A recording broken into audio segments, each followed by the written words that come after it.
So now after we already know what is the ecological literacy is, so we are going to know the characterizing an eco-literate person. So it does not mean that you already aware what is in our environment. Can you consider us an eco-literate person? So according to Dr. Tom Fogg in 2002 of Lincoln University, he characterized an ecologically literate person of the 21st century as the responsible, lifelong learner who strives to improve the human condition and environment within the context of self, human groups, the biosphere, and the ecosphere. So parang mas masabda lang yung siya, Dr. Tom Fogg categorized niya into the six aspects. So we have here, to be an ecological literate person, you must be a inquirer, a reflective learner, intelligent, self-directed, morally responsible, ecologically responsible, and seeks self-transcendence. So when we see an inquirer, so it mainly focus on the basic knowledge or the basic knowledge or our basic understanding about the ecological. So one of the example of this is that you as an individual, you are aware or you are educated in assessing our natural resources. So yan po ba? It basically sa ato na din siya basic knowledge sa ato perception, diba? Then the second one is reflective learner. So dili na lamang kita laong na maka-learn na lamang kita, but also we should know how to reflect sa ato mga isanglan. So this person not only learns but also reflects on the value and the limitations of human knowledge and the natural world. So they recognize the role of institution and decision making and understand how the world. So an example of this is that someone will able to criticize or analyze bago siya magkuha ng iya opinion or bago siya maghimo ng iya action. Isabtan ba? Yes!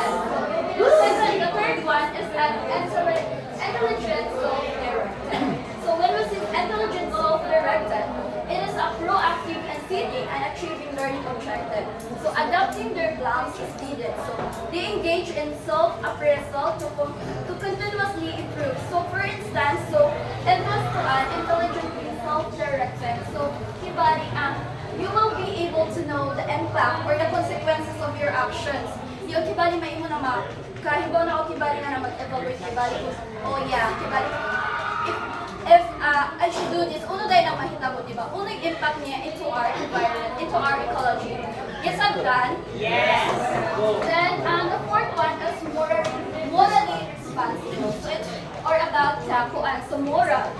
So this individual prioritizes values like responsibility, justice, and equity in their actions. So striving harmonious relationship with others and environment. So an example of this is someone who advocates for policies that promote environmental justice and works to reduce their own carbon footprint. Isabdan ba ang morally Yes! Then the fifth one is the ecologically responsible. So in this yung characteristic, so you are applying the ecological principles. Yes. Yes, diba? Yeah. So, kibali, ma-apply niyo yun into your daily life. So, ano na yun, ma-apply niyo like you can do ang mga mag-segregate ng mga basura in a simple way, diba? Although it is a simple way, but it is beneficial or it is very important into our environment, diba? Then, using mga renewable energy resources and supporting the local biodiversity conservation efforts. So, ang yun siya ang ecologically responsible. Mag-apply na ikaw ng ecological principles. Then, the last one is self-transcendence. So this one is that, murag, makahibaw na ka kung hain dalang ang imong nature, diba? This person moves beyond their individual ego by identifying with broader human and ecological community. So, understanding their place within a large context of time and space. So, an example in it is that you as a human,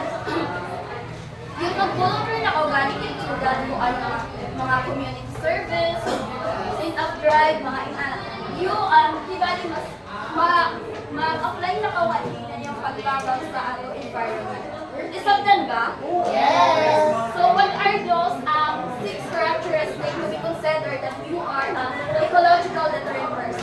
An engineer, effective learner, intelligent, self-directed, morally responsible, ecologically responsible, seeing self-transcendent. So those are the 6 ecological. Okay, go! So now, one representative. Five, four,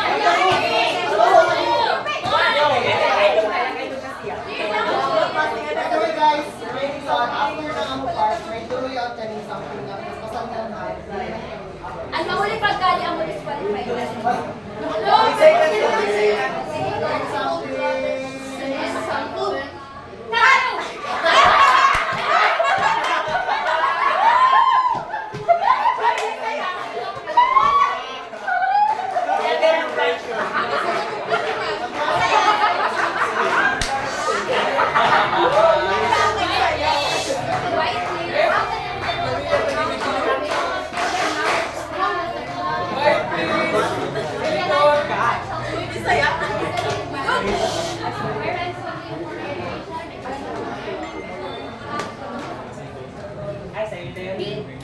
Your answer is letter Sunugin! So next participants, 5, 4, 3. Wala na ba yung one leaves? Tama lang sa kanila. Wala na ba yung... Ay, mawala yung pinag-uusap. Bakit may Uy, ang una na mo ha, kaya replace one leaf. No, wala. Dahil pa may, nagkakit chances guys. Alam mo, natawo pinakaw na wala sa gikuan. Validate. Name something. Amuya, all day. Chicken! Oh, chicken!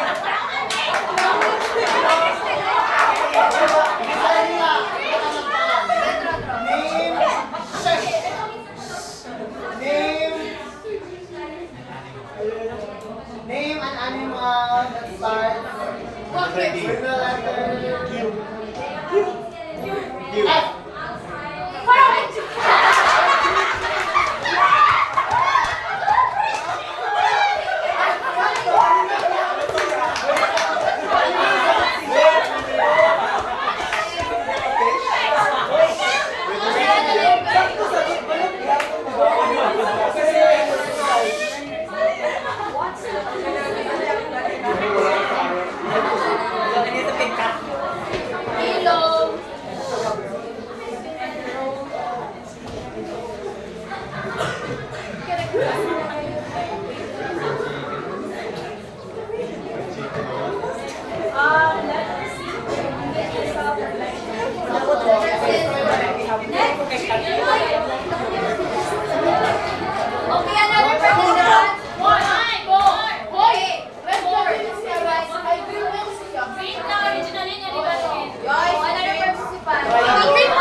ensuring the maintenance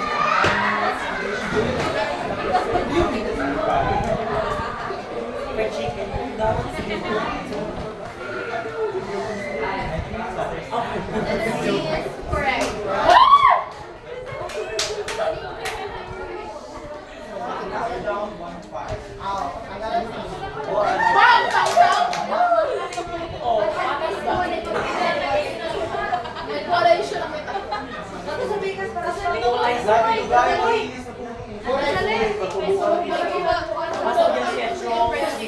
Let's proceed to the next report. I am David the For the purpose of this report. Hello guys! Listen. We're here to differentiate environmental literacy, ecological literacy, and eco-literacy. So when you hear those words, di ba ako muna ako nature? We think na, ay parehas tayo sila, parehas sila environment. But even though they have the same goal of saving our environment, they still have nuances, they have differences, mga small na mga distinctions between the three. So that's what we're going to be tackling today. So, why is it important to differentiate these things? Because we're going to be expanding on the pedagogical approaches as well as different strategies to teach these things. So with the differences, there are also different approaches or different parang styles of teaching this kind of dahil sa practical application. So yes, next. Alright. So parang himay-himay yung tamo, siguro ito na environmental literacy. Everyone please read.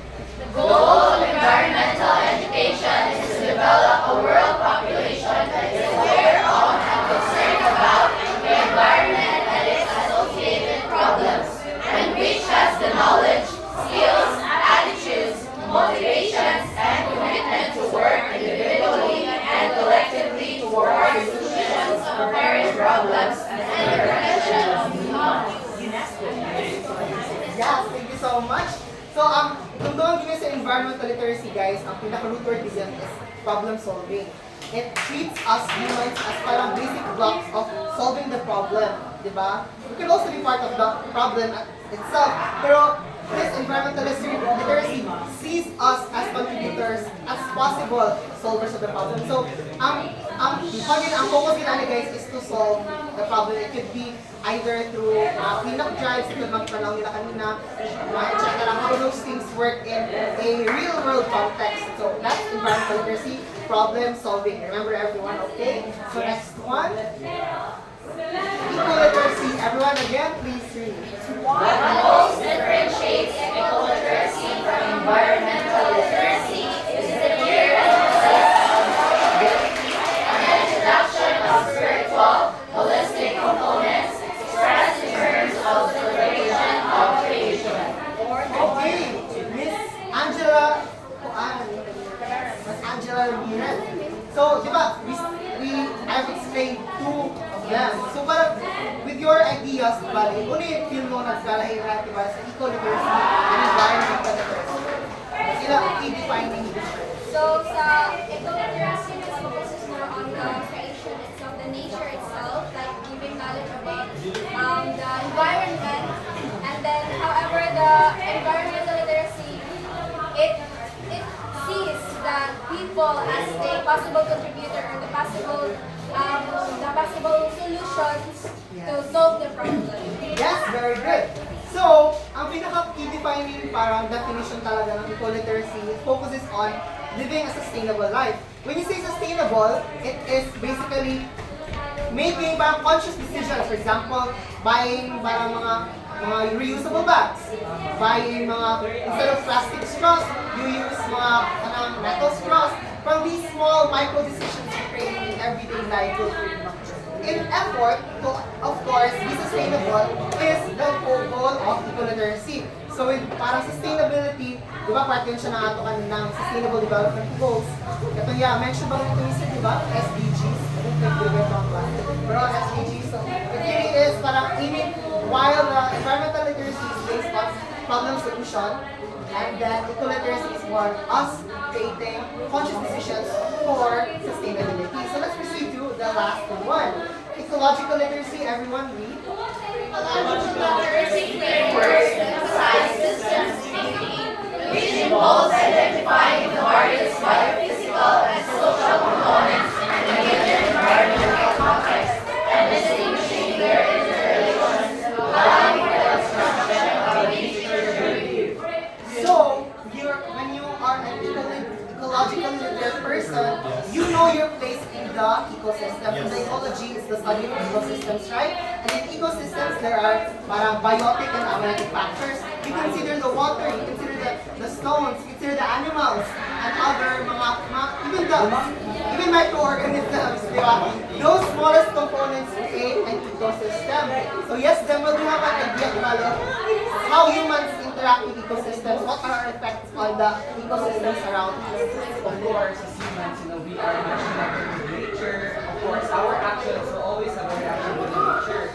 So our resources come from the nature. So of course, whenever we do actions, it will affect nature. Yes, very good naman. So, if you're ecologically literate, you know your effect, you know what your hands could do and to the nature of your environment. You know your impact, you know your footprints have an effect. So for example, if you are not an ecologically literate person, if you're illiterate in the sense of ecology, for example, may mo fish na gipalit sa store, it's parang siguro beta fish, something, and then lang ka nga, ay, di ko na gusto yung alagaan, and then you siya butang sa pond, to a random pond in your locality. So, is that correct or is that wrong or is that correct? Sakto ba yun? Ngayon mo siya i-free sa nature. Ano sakto ba yun? Kaya like, so you have an idea. Is it okay for us to parang free animals into nature na lang ang parang Yes, in the nature, like, parang bisa na init papunta pa sa lang mga free na sila. yes.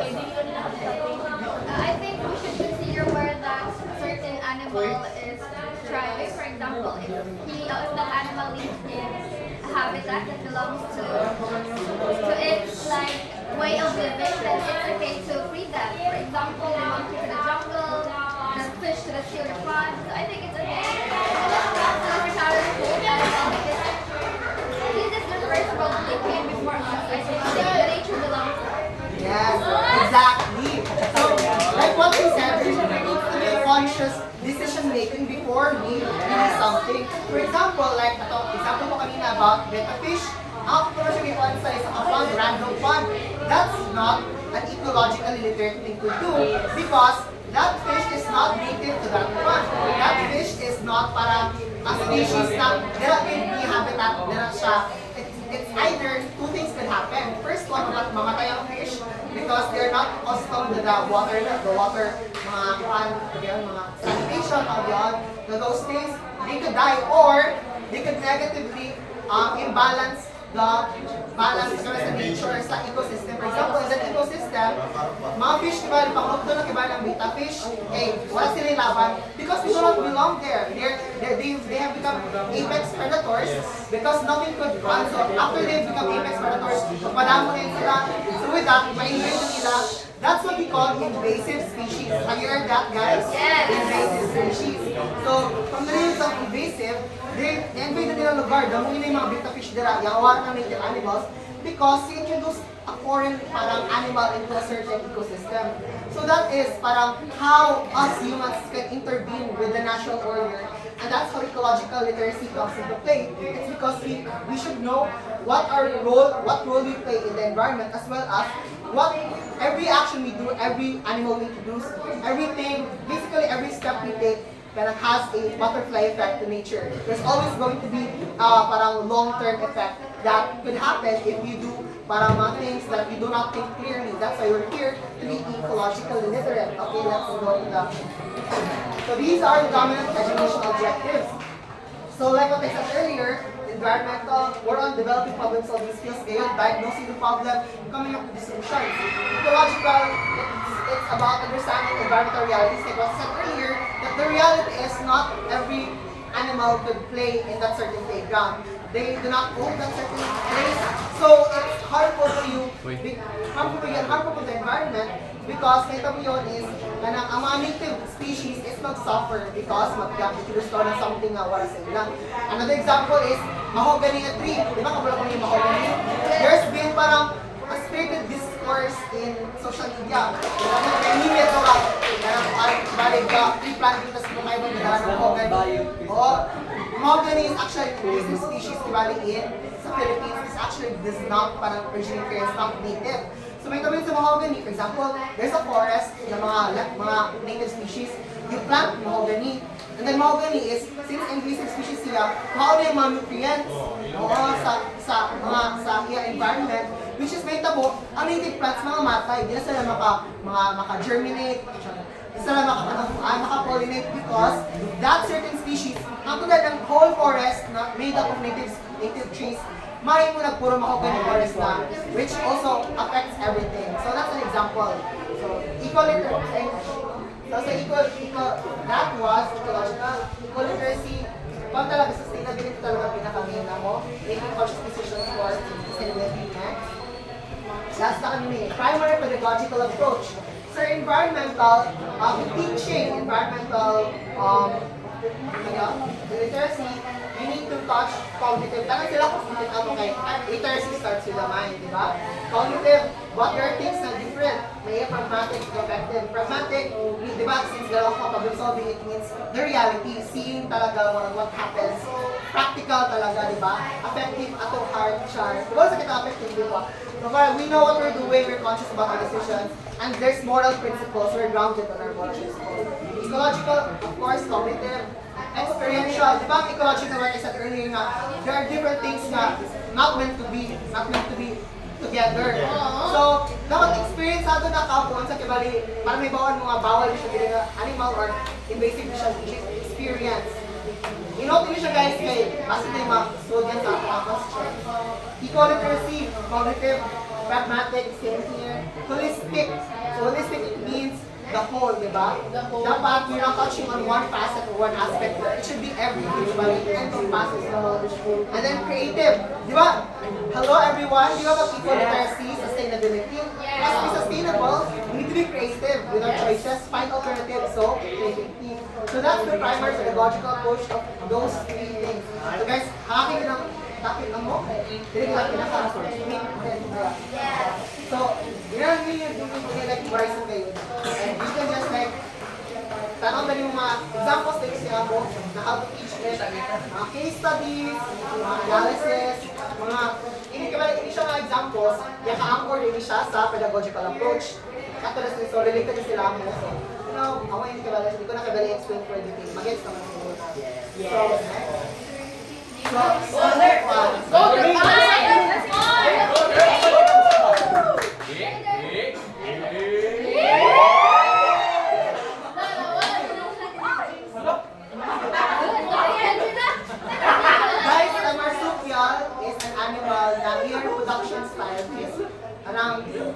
Ang iya newborn kay dili siya sa mammals na mugos so wala gyapon siya sa certain chamber.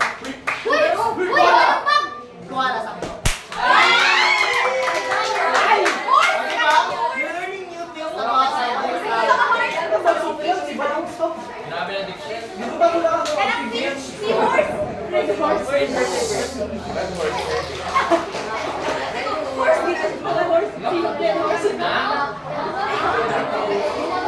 Quiet, please.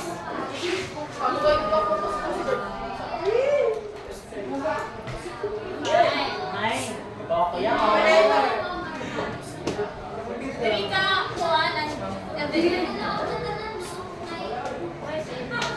Uy, mamaya ako, girl. Percy.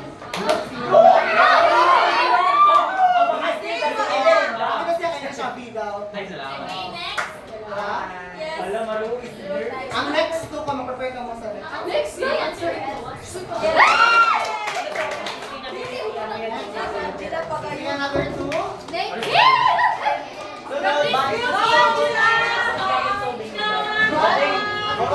something.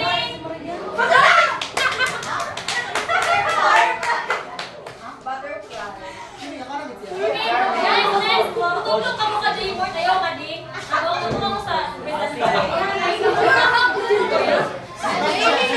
Ikaw na pala tutulog.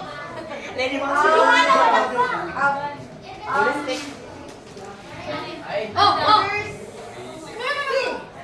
equal literacy. Let's check.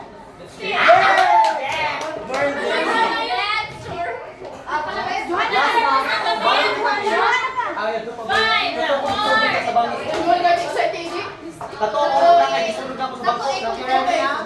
Hala.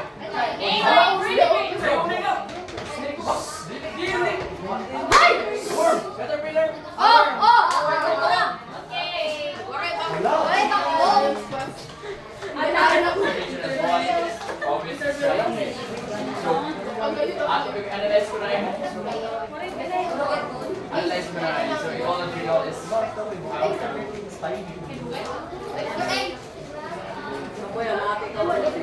Basahan na, Jess, para ma-internalize. Classical consideration as one of its strategies. Alright?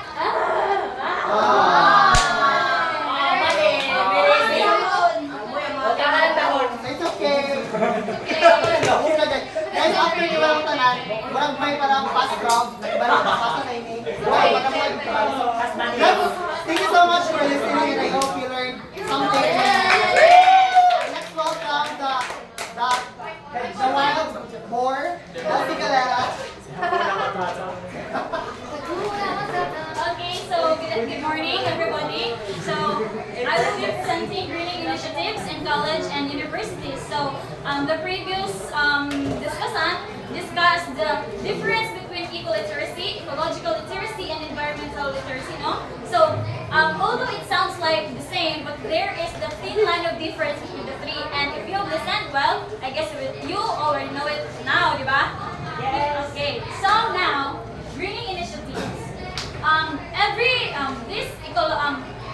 Greening initiative is part of being ecologically literate. No? If you are an ecologically literate person, you will join into greening initiative programs and activities because greening initiatives is for the environment to sustain its clean and green environment. So a green campus, everybody read. Is a place where environmentally Responsible practice and education go hand in hand, and where environmentally responsible tenets are borne out by example. Okay, so take note of it is a place where responsible practice and education go hand in hand, and it is where responsible tenets are borne out by example. Borne out by example. So in the increased awareness of environmental degradation and the concept of environmental rehabilitation have prompted colleges and universities to green their campuses, right? So a green campus or a green campus institution is a model, no? It is a model environmentally, for the environment community, no? That are interlinked together, the people, the organization, in order for the institution to be, for the betterment of the institution as a whole. Okay, next. And this greening initiatives, no, it is, though it is quite challenging, we cannot deny the fact that this initiating a green campus or an environment that is clean and green is lisod na siya kaayo karon, di ba? Do you agree with me? Yes, no? Lisod na siya karon because people, it is, how can I say this? So, ang tao karon, whether we like it or not, the truth is that niya sugon gid kita. No? Maayo ra ta sa sugod. Like for example, we attended this type of symposium about green and green, and we already did this lots of times, di ba? Sugod high school, no? But mamati kita, this day, we put into practice what we have learned for just a day, two, di ba? For 2 days only, or one last week pagani, no? And then pagkadayon is mawala na dayon, mabalik din kita sa atong mga yaandan. Sagot, baka ba yun? Okay, so, greening initiative, no, although it is quite challenging, in the long run, it provides significant benefits. No? Now we will be talking the significant benefits of initiating this green campus. So first, eco-destroyers, kindly read the first bullet. Environmental and economic sustainability. So environmental and economic sustainability. So there is that sustainability, no? Sustainability of the institution values and looks for today and also for the future generations to come. Because when we say sustainability, it will last, di ba? Yung hindi napapabayaan. Next is Chris, can you read second bullet? Reputation as a leader through example. Through example, no? So as colleges, one of the significant benefits of Green Campus is as colleges offer courses, so like us here in Memsuno, we offer courses like environmental science, no? And engineering and law can also be included, no? And with that, it provides significant practice for them to have a mark as a leader, as an environmental leader, no? And with that, if you join ka to that organization, you will be fully aware of that matter, and then you can use it beneficially and significantly as in the long run as you proceed with your field of specification. So next is the economic benefits. So initiating Green Campus is not just essential and not just significant to the campus that nga nag-initiate, but also to the economy as a whole. Because take for example, di ba, in certain campus is practicing cleaning, recycling and reusing, and with that malas ang basura, and it contributes and it also lessens the trash sa environment as a whole, right? Next is the real life work experience for students. So when we say real life, Green Campus Initiative allows real life experiences because you can experience it firsthand. You can experience it real time, and because of that, you will be more. It broadens your knowledge as to how to do that and how to solve that environmental problem, that ecological problem. Especially if mo join ka with that Green Campus Initiative. And next is, can you read everybody? Improve quality of life in the campus. Do you agree? Yes. A green campus is healthier, a green campus is safer, and a green campus is a cleaner place to live and work with. Yes. Clear? Okay, now, ecological literacy, okay ba yan?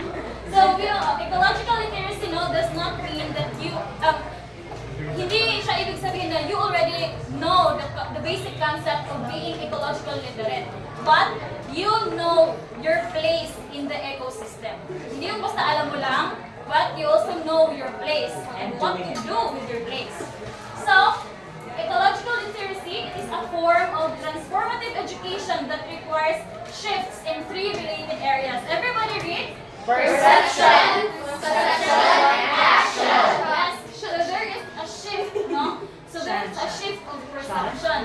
So if you are an ecologically literate person, you see what people cannot see. So there is a change in perception. Yeah, may nakita na wala ko nakita in a positive way, di ba? About ecology, nilaan ko na. Okay. And next, and what you see, there is conception. Alam mo, you know what's wrong and you know what's right. And what you see and what you know, you put it into action. So there is an action. And that's what a literate person, an ecologically literate person means. So, is that you? No. It's me. Yes, it's me. No, because I believe And the that Father there is is me. some of us, no, alam natin, nakikita natin, pero we do not care. No? Yes. Ipasagdan ba nato? And that's the saddest thing I've ever heard. Wow. Nakakalungkot. Okay, now. Okay, I want another representative. 5, 4, 3, 2, 1. Okay. Manisa ako mag-vote, ha? Chicken! Okay.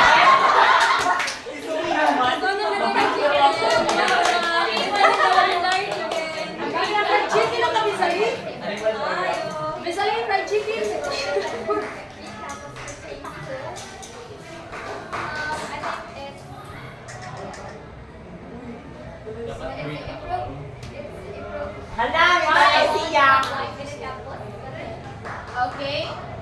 Yes, it's correct. Another representative. Uy, Alisa, magbigay ng ito. Another representative. 5, 4, 3, 2, 1 half. 1. Balik na sa sa'yo. 0.5. Okay. Red, pili niya ang dance. Okay, name. Ready, all ready. Name an extinct animal. Oh, mama. Sakto. Perfect. Very good. Perfect. Dinosaur. Dinosaur. Okay. Dili. Animal. Buwan, leg. Yan ang nakalagay. Uy, ako sa color. Pwede sa ako. Okay. Name an animal that swims.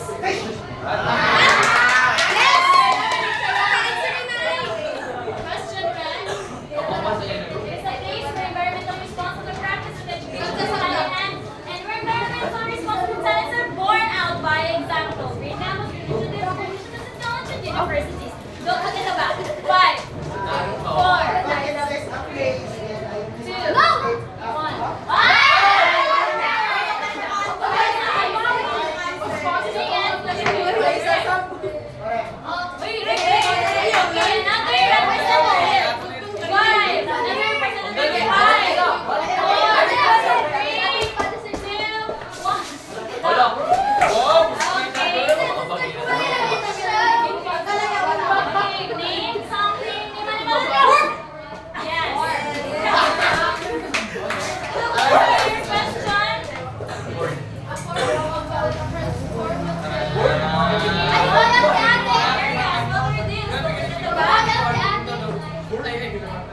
Perception, conception, and action sequence. Yes, correct. May chance na guys. Okay, so that's basically it. First, now let us move to the fast round. Guys, hindi na ano. One po ano. Fast round now. The running One like or jokes din. Ikaw na lang. Ikaw na lang. Mananalo ang kabutihan. Everyone, come fast. Big. Ay, ako talaga. Hindi niya ka-press. Relax. So there are eight. There are 8 questions today. Hindi 8 mag-half. Gato, kami something doon. Mati ka mo, everyone. Ang sa likod. Dapat, tapos answer. Diretso na yung simakalaog. Simakalaog. Ito tayo.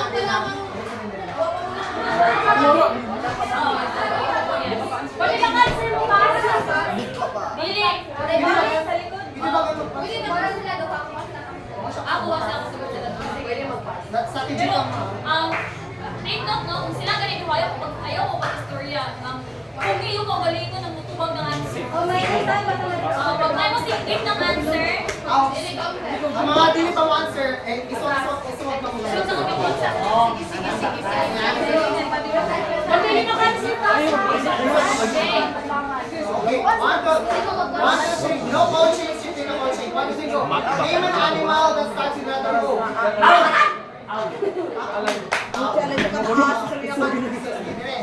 Tupos ko na yan. Name a herbivore.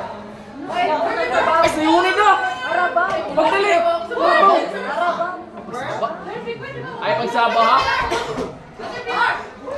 Oh, tama! Tama, Ate Pilar. Pagsaba. So, okay, next. Karabaw ni. Ay, go, Day. Name an animal that starts with letter W. Worm. Oh, nasiya. Yes. Balik yung worm. So, name a carnivore. Hindi na. Yes!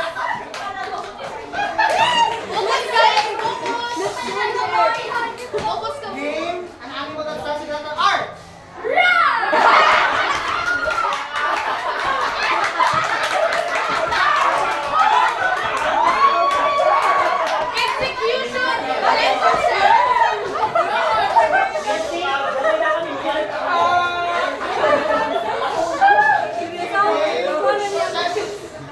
Name a breed of a cat. Tiger! Wag! Ginger cat!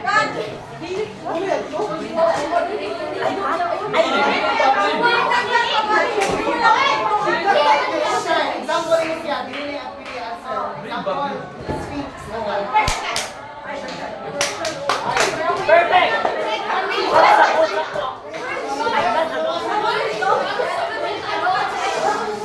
So, name breed of a dog.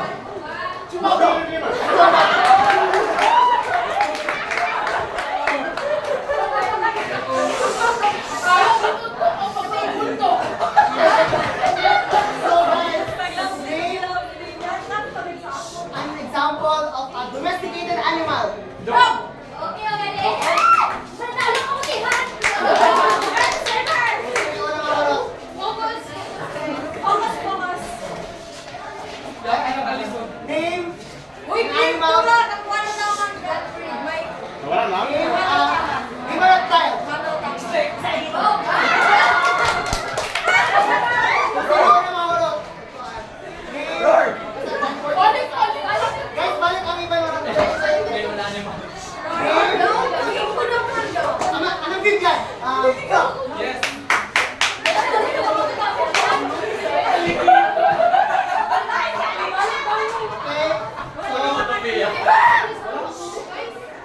name. Amamal.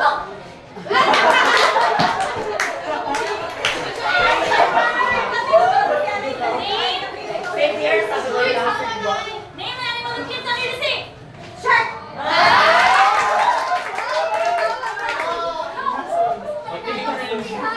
Save the earth, save the earth.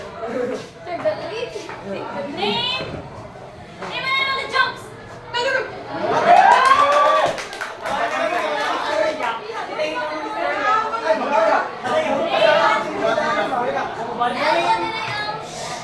Name an animal without fur.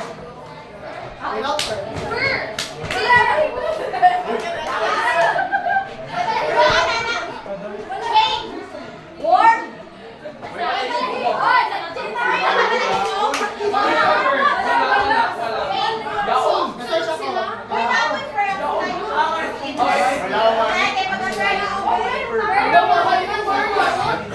Guys, ito guys. Name a tiny animal.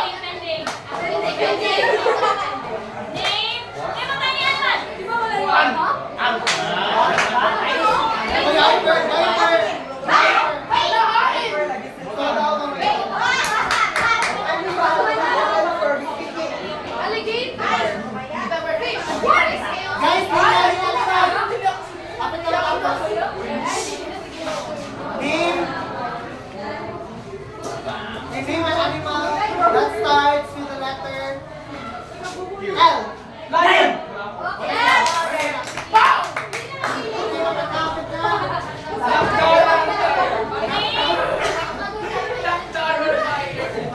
Name a huge animal. Horse!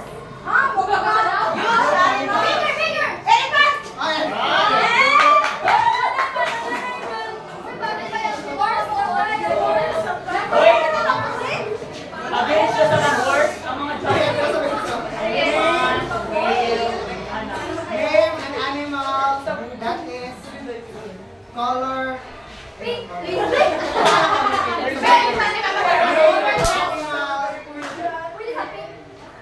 Si Panther, di ba? An animal. Name an animal that starts with letter P. Parrot. Nice. Name an animal that starts with letter Q. There's a fly. Name an animal that starts with letter A. Apple. Name an animal that starts with the letter G. Chinga to? Ay, chinga. Name an animal that starts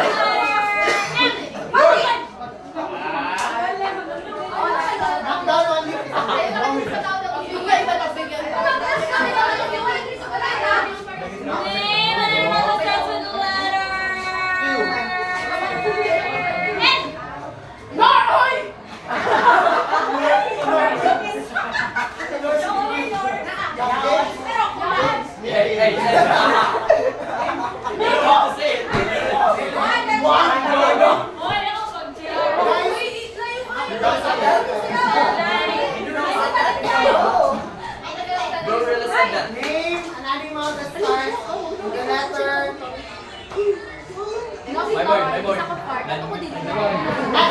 Six. Bigyan nakakuha sa Name an animal. Name an animal na may horn.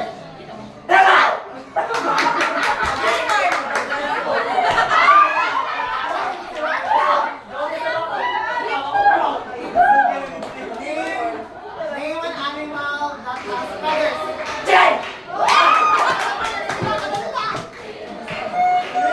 Name an animal that has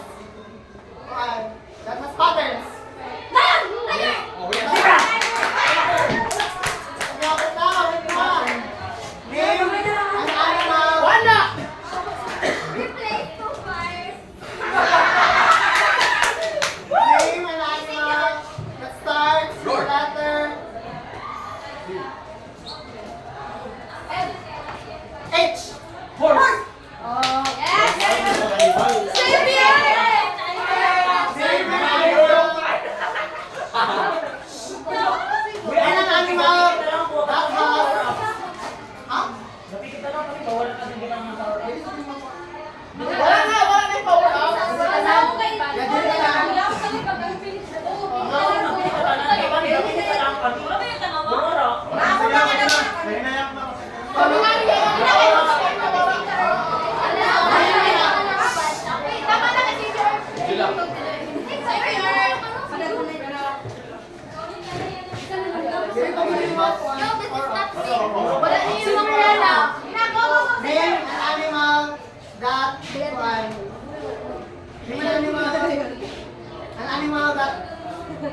Name an animal that hops.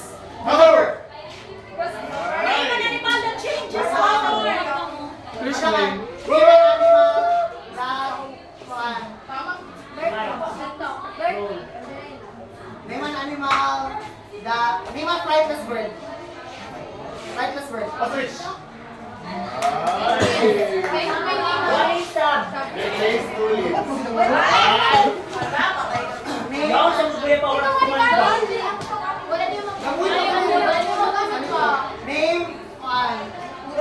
Name an insect. What? Mosquito. Naur, nasa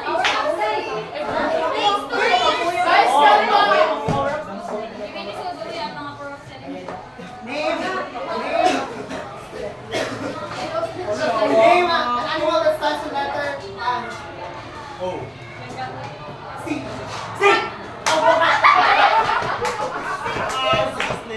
We don't know.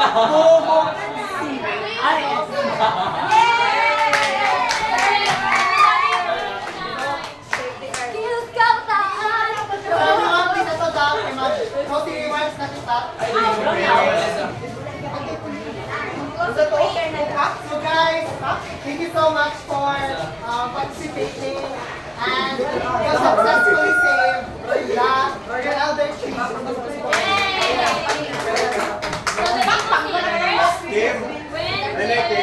Kailangan sakit natin.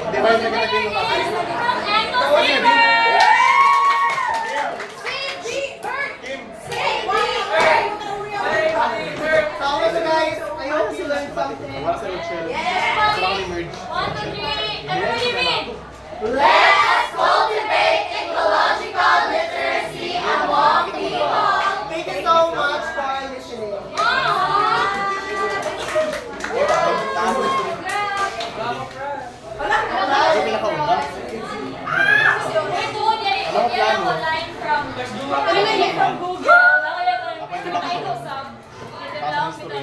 The planet does not need any more successful tools. What the planet needs are peace makers, rescuers, and lovers of every kind.